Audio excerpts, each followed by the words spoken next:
नमस्कार दोस्तों, क्या आप लोगों ने इंडिया के फेमस मसाले एमडीएच और एवरेस्ट पे लगे एलिगेशंस के बारे में सुना?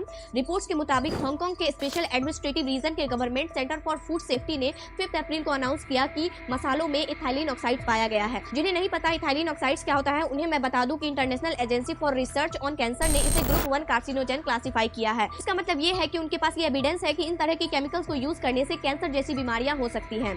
सिंगापुर के बाद अब हांगकांग ने भी इंडिया के फेमस मसाले एमडीएच और एवरेस्ट को बैन कर दिया है। जहां एमडीएच के 3 मसाले मद्रास करी पाउडर सांभर मसाला, वहीं एवरेस्ट के फिश करी मसाले में ये एलिगेशंस लगाए गए हैं। और अब एक दूसरे रिपोर्ट की बात करें तो वो हो जाता है नेस्ले का व्हीट बेस्ड प्रोडक्ट, जो कि 6 मंथ बेबीज के लिए यूके और जर्मनी में नो एडेड शुगर के साथ बेचा जाता है। बट वही सेम प्रोडक्ट इंडिया में 2.7 ग्राम ऑफ एडेड शुगर के साथ बेचा जाता है। जिन्हें नहीं पता एडेड शुगर के बारे में, तो ये वो स्वीटनिंग एजेंट होता है जो नेचुरल शुगर फ्रूट्स और मिल्क में पाया जाता है, उनसे भी ज्यादा हार्मफुल होता है। अब ये हार्मफुल क्यों होता है, तो WHO यानी वर्ल्ड हेल्थ ऑर्गेनाइजेशन ने 2 साल से पहले किसी भी बच्चों को शुगर ना देने की स्ट्रिक्ट एडवाइस देता है, क्योंकि इसके इस्तेमाल से टाइप 2 डायबिटीज जैसी बीमारियां हो सकती हैं। डॉक्टर रीचा चतुर्वेदी, जो कि एक सीनियर कंसल्टेंट है न्यू दिल्ली में, उनका कहना है कि higher consumption of sugar dental caries और पुअर न्यूट्रिएंट्स लेने का रिस्क बढ़ाता है, क्योंकि शुगरी फूड्स बच्चों के मोर न्यूट्रिशंस ऑप्शन को रिप्लेस कर सकते हैं। ये तो सिर्फ 2 प्रोडक्ट थे, लेकिन बात यहाँ सिर्फ इनकी नहीं है, क्योंकि इंडिया में ऐसे कई सारे प्रोडक्ट्स बेचे जाते हैं जो हमारे लिए अनहेल्दी ही नहीं बल्कि हार्मफुल भी हैं। तो आज हम बात करेंगे फूड इंडस्ट्री की रियलिटी के बारे में, ताकि हमें एक बेसिक नॉलेज हो सके इन पैकेज फूड के बारे में।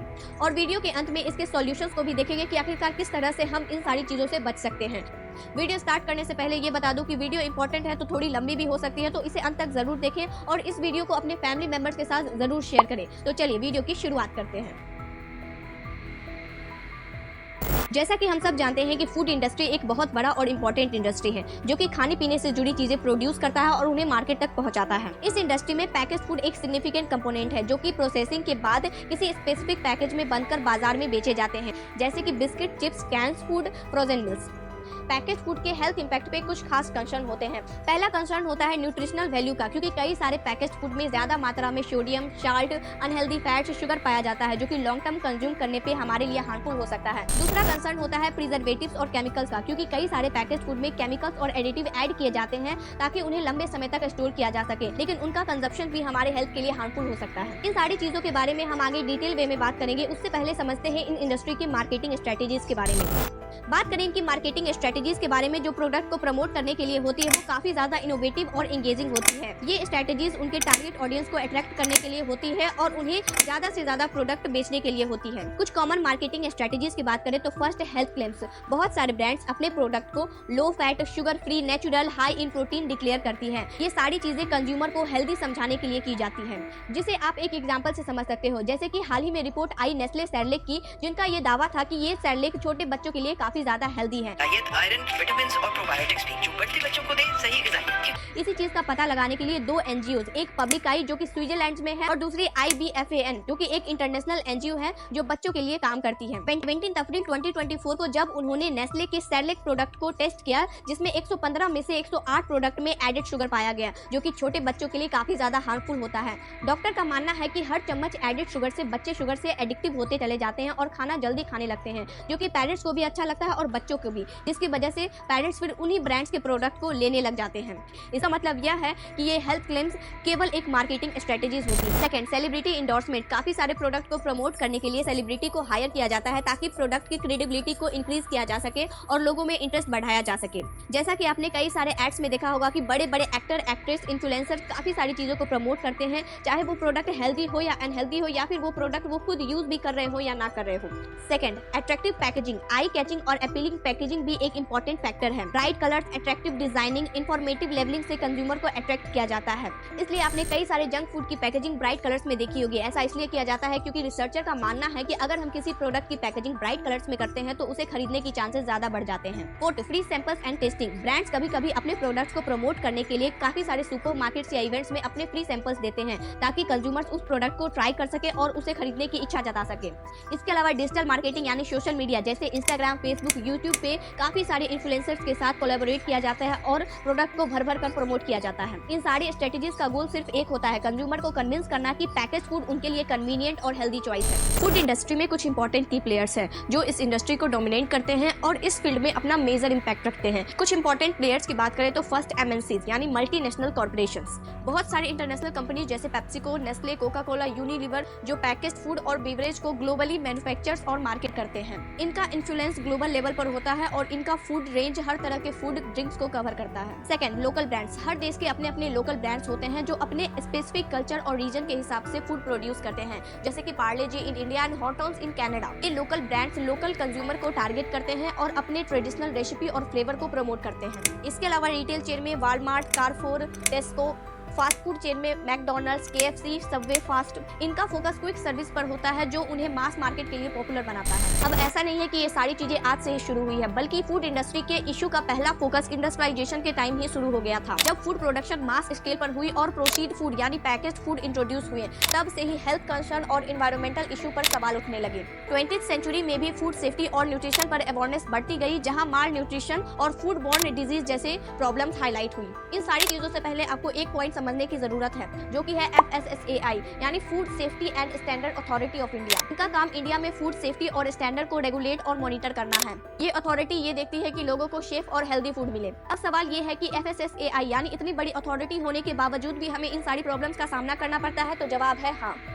जिसे कंफर्म करने के लिए आप इस रिपोर्ट को देख सकते हो, जो कि एक CAG रिपोर्ट है। CAG यानी controller and auditor general of India. इनके ऑब्जर्वेशन के मुताबिक इनका कहना है कि इंडिया में अनसेफ फूड का मैन्युफैक्चर्स और सेल चलता आ रहा है, क्योंकि अथॉरिटीज मॉनिटर और लाइसेंस को कैंसिल करने में फेल हो जाती है। ऑब्जर्वेशन के दौरान ऑडिट बॉडी ने पाया कि काफी सारे लाइसेंस इनकम्प्लीट डॉक्यूमेंट के साथ ही इश्यूज कर दिए गए हैं और टेस्ट चेक्ड केस में इनका परसेंटेज 50% से भी ज्यादा था। ये सारे एलिगेशन FSSAI पे लगाए गए हैं।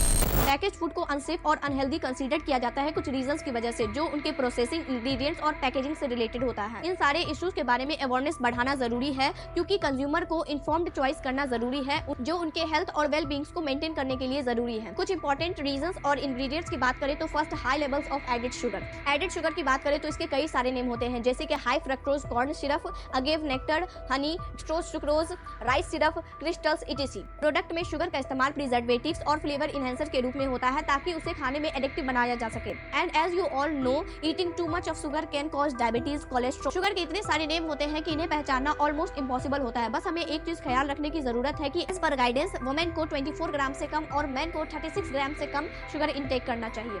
Second, unhealthy fats. कई सारे पैकेज फूड में अनहेल्दी ट्रांस फैट्स और सैचुरेटेड फैट होते हैं, जो कि हार्ट डिजीज और दूसरे कार्डियोवास्कुलर डिजीज का रिस्क बढ़ाते हैं। थर्ड, आर्टिफिशियल एडिटिव और प्रिजर्वेटिव्स। पैकेज फूड के सेल्फ लाइफ, टेक्सचर और फ्लेवर को एनहांस करने के लिए पैकेज फूड में एडिटिव और प्रिजर्वेटिव्स का इस्तेमाल किया जाता है, जो कि लॉन्ग टर्म हमारे हेल्थ के लिए सही नहीं होता है। Fourth, hidden ingredients. कई सारे पैकेज फूड में छिपे हुए इंग्रेडिएंट्स होते हैं जो कि लेवल्स पे नहीं शो किए जाते हैं, जिससे एलर्जेंस और स्पेसिफिक डाइटरी रिक्वायरमेंट्स वाले इंडिविजुअल्स का रिस्क बढ़ता है। फिफ्थ, आर्टिफिशियल स्वीटनर, जैसे कि एस्पार्टेम, सैकरिन etc। ऐसे कई तरह के स्वीटनर होते हैं जो कि शुगर से भी ज्यादा स्वीटर होते हैं, जिनका डेली कंजप्शन हमारे हेल्थ को नुकसान पहुंचा सकता है। Sixth, potassium and sodium benzoate. यह एक तरह के प्रिजर्वेटिव्स होते हैं जो बेसिकली सॉफ्ट ड्रिंक्स और जूसेस में इस्तेमाल किए जाते हैं। हालांकि यह ज्यादा हार्मफुल नहीं होते हैं, बट जब यह विटामिन सी के कांटेक्ट में लाइट या फिर हीट के थ्रू आते हैं तो यह बेंजीन फॉर्म कर लेते हैं, which is a strong carcinogen. इसका मतलब यह है कि यह कैंसर जैसी बीमारियां कॉज कर सकता है। सेवेंथ, ऑयल्स की बात करें तो ऐसे कई सारे ऑयल्स है, जैसे कि palm oil, corn oil, soybean oil, olive oil. ये सारे ऑयल्स हमें ज्यादा से ज्यादा अवॉइड करने चाहिए, क्योंकि एज पर गाइडेंस इन सारे ऑयल्स का रेगुलर कंजप्शन हमें हार्ट डिजीज जैसी बीमारियां कॉज कर सकती है। इन सारी बातों के बाद आपको फूड इंडस्ट्री के बारे में काफी सारी चीजें पता चल गई होंगी कि फूड इंडस्ट्री क्या है और वो किस तरह की मार्केटिंग स्ट्रेटेजीज का इस्तेमाल करती है और किस तरह के ब्रांड कैसे लोकल और वाइड रेंज के ऑडियंस को टारगेट करते हैं और कई सारी टेक्निक्स का इस्तेमाल करते हैं, ताकि हम उनके प्रोडक्ट ज्यादा से ज्यादा खरीदें और उनसे एडिक्टिव होते चले जाएं। अब आप सोचेंगे कि इन सारी चीजों से बचने के लिए हमें क्या करना चाहिए और इसके सॉल्यूशन क्या है, तो सॉल्यूशन काफी क्लियर है। फर्स्ट, रीड द लेबल्स, यानी पैकेज फूड पे जो इंग्रेडिएंट्स मेंशन होते हैं उन्हें ध्यान से पढ़ें। और आप इंग्रेडिएंट्स तब अच्छे से पढ़ पाएंगे जब आप खुद को हेल्थ के बारे में में थोड़ा एजुकेट करेंगे, जिसके लिए आप इंटरनेट से कई सारे आर्टिकल्स पढ़ सकते हैं फूड से रिलेटेड, और डॉक्टर से रिकमेंडेशंस भी ले सकते हैं कि किस तरह के इंग्रेडिएंट्स आपके हेल्थ के लिए अच्छे हैं। और बड़े बड़े टीवी एक्टर, एक्ट्रेस, इन्फ्लुएंसर्स जो कि ऐसी चीजें प्रमोट करते हैं, उन्हें फॉलो करने की बजाय आप ऐसे इन्फ्लुएंसर्स या फिर डॉक्टर्स को फॉलो कर सकते हैं जो आपको सही गाइड कर सकते हैं। जैसे कि रेवंत, जो कि एक सोशल मीडिया इन्फ्लुएंसर्स है फूड फार्मर के नाम से, जो अपने सोशल मीडिया हैंडल्स पे काफी सारे नॉलेज प्रोवाइड करते हैं पैकेज फूड के बारे में। साथ ही ये भी नॉलेज देते हैं कि किस तरह के इंग्रेडिएंट्स हमारे हेल्थ के लिए सेफ हैं, क्योंकि उनका कहना है कि लेवल्स बढ़ेगा इंडिया तभी तो आगे बढ़ेगा इंडिया। Second, advertising. बात करें एडवर्टाइजिंग की तो इसमें गवर्नमेंट, कंपनी, इन्फ्लुएंसर्स को भी रिस्पॉन्सिबिलिटीज लेनी चाहिए कि वो ऐसी कोई भी चीजें प्रमोट ना करे जो कि अनहेल्दी हो। साथ ही हमें भी हेल्थ क्लेम्स को ध्यान से समझना चाहिए, जैसे कि लेवल्स पे low fat, sugar free, natural, high in protein जैसे लेवल्स मिसलीडिंग भी हो सकते हैं।